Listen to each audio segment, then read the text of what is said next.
Bonjour à tous et à toutes. Mon nom est Daoud Ndiaye et je travaille au secrétariat du Conseil du Fonds d'adaptation.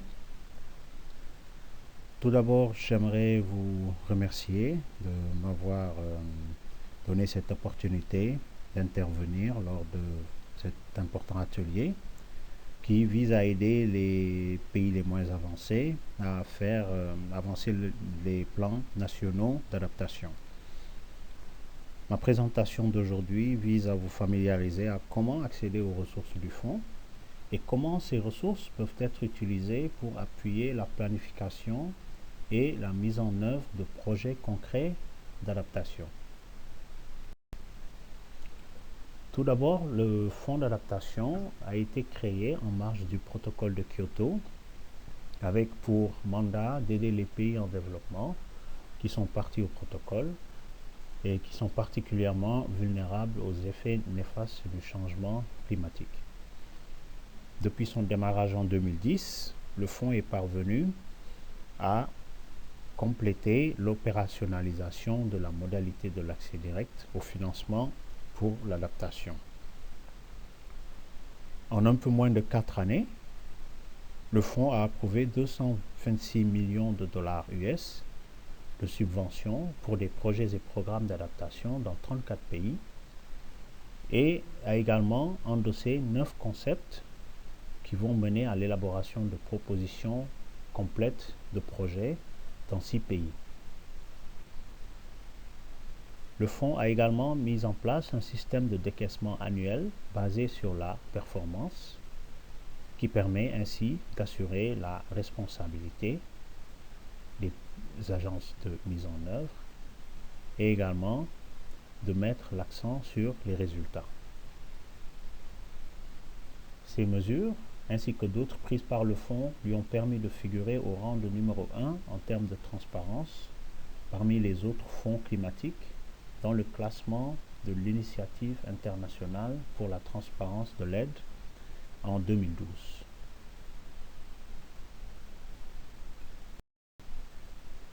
Sur le plan de la gouvernance,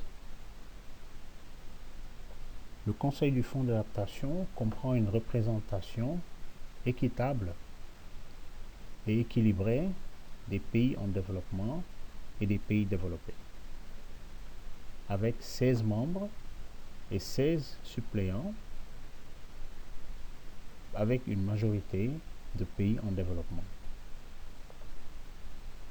En termes de dispositions institutionnelles, le Conseil relève de la réunion des parties au protocole de Kyoto et est appuyé par un administrateur provisoire, qui est la Banque mondiale, ainsi qu'un secrétariat qui est logé de manière provisoire au niveau du secrétariat du Fonds pour l'environnement mondial, FEM. À présent, venons-en aux ressources du fonds. Le fonds d'adaptation est financé par une combinaison de contributions volontaires des pays et également d'une part des ventes résultant des échanges de réduction certifiés des émissions dans le cadre du mécanisme de développement propre. À la date du 31 décembre 2013, les revenus provenant de la vente des RCE étaient de 189,9 millions de dollars. Comme le montre le graphique sur l'écran, ces revenus ont largement diminué au cours de l'année 2012 du fait de la chute du marché du carbone. Cela a eu pour résultat une dépendance grandissante du fonds des contributions volontaires des pays.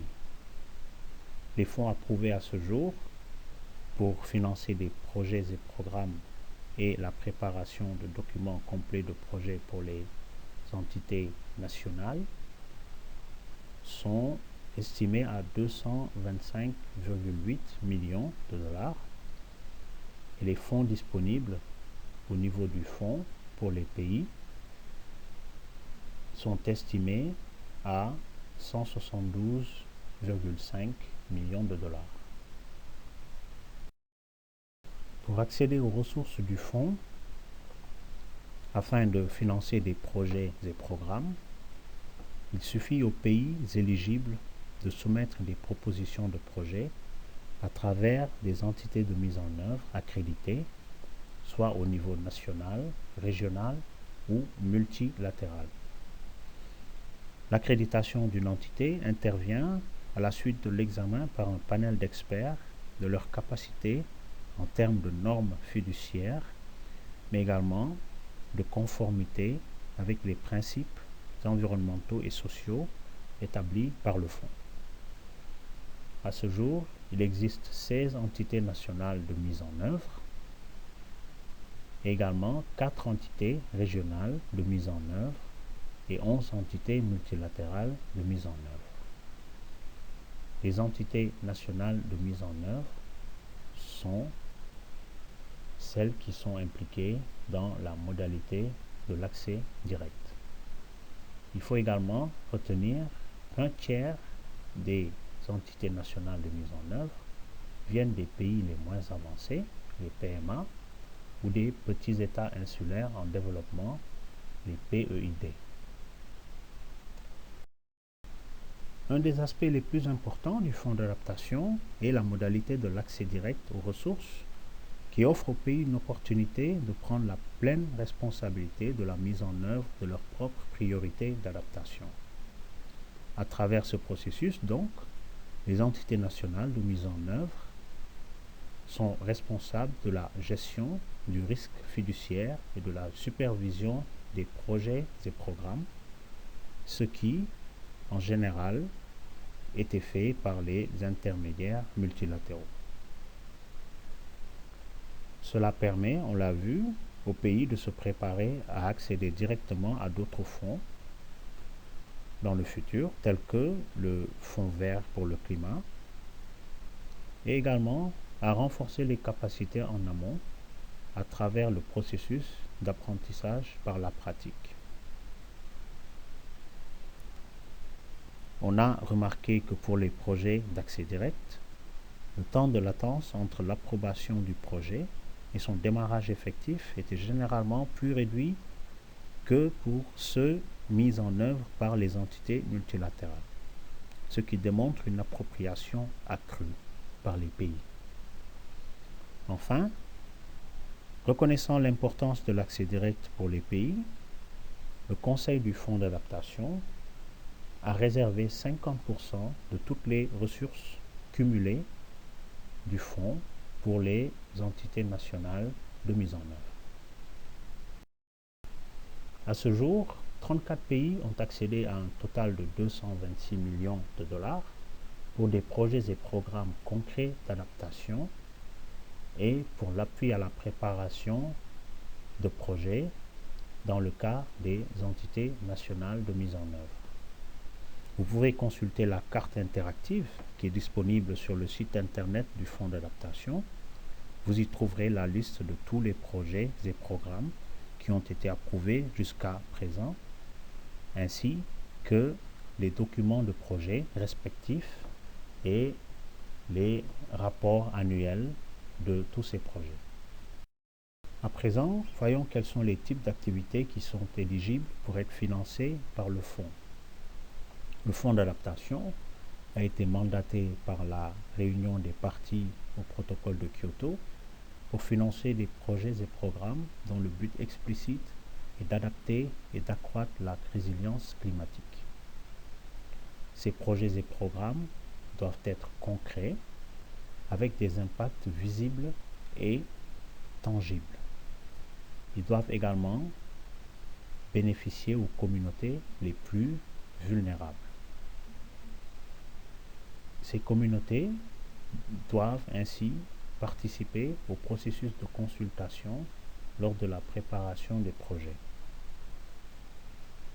Quant au choix des secteurs ou de l'approche visée par le projet, cela est laissé à la discrétion des pays.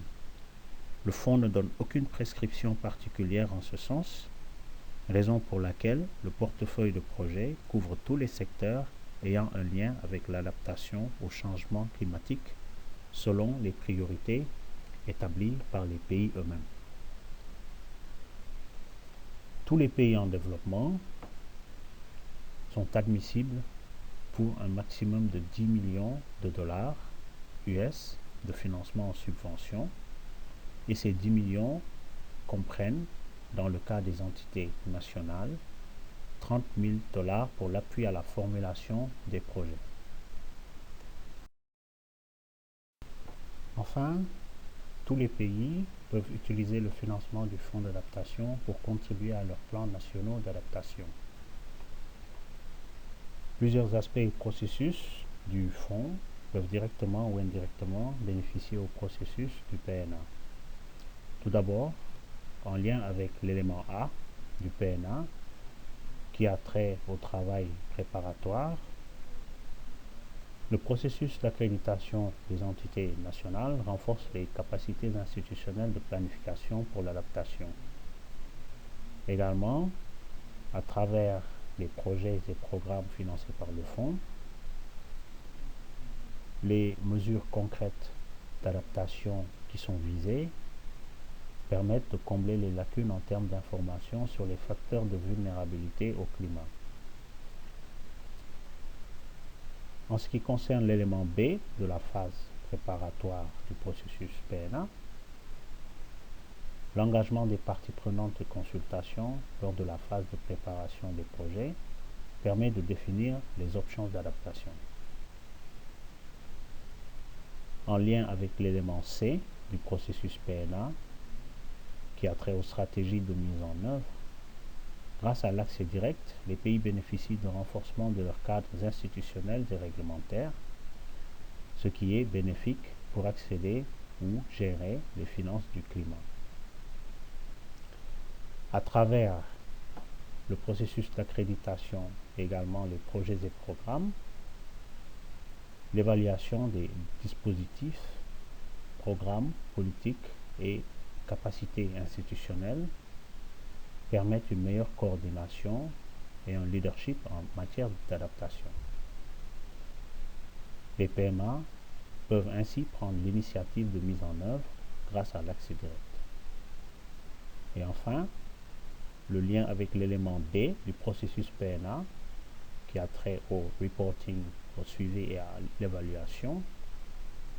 L'expérience de l'accès direct permet de renforcer le leadership institutionnel en matière de planification stratégique dans le domaine de l'adaptation. Ceci met fin à ma présentation. Je vous remercie de votre attention. Si vous avez besoin de plus d'informations, je vous invite à nous envoyer un email à l'adresse qui se trouve sur l'écran. Également, je vous invite à visiter notre site internet à www.adaptation-fund.org. Vous y trouverez toutes les informations concernant les projets, l'accréditation et d'autres informations qui ont trait au fonds d'adaptation. Je vous remercie. Au revoir.